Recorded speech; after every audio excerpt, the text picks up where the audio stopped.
સોમનાથ ટ્રસ્ટના trustee JD પરમારના જન્મદિવસ નિમિત્તે સોમનાથ મહાદેવને મહાપૂજા આયુષ જપ કરવામાં આવ્યા હતા। સોમનાથ ટ્રસ્ટના ટ્રસ્ટી જેડી પરમારના 85મા જન્મદિવસ નિમિત્તે પ્રથમ જ્યોતિર્લિંગ સોમનાથ તીર્થમાં ભક્તિમય આયોજનો કરવામાં આવ્યા છે, જેમાં સોમનાથ મહાદેવને ટ્રસ્ટી જેડી પરમાર સાહેબના પ્રતિનિધિ સ્વરૂપે જનરલ મેનેજર દ્વારા સંકલ્પ કરી મહાપૂજા સામગ્રી અર્પણ કરી હતી, જે મંદિરના પૂજારીઓ દ્વારા મહાપૂજામાં મહાદેવને અર્પણ કરાયેલ છે।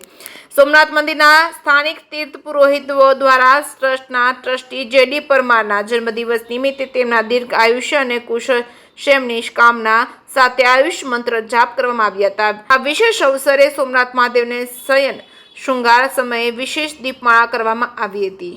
જે કે સિંગલ સાથે મહેશ વાજા, સોમનાથ।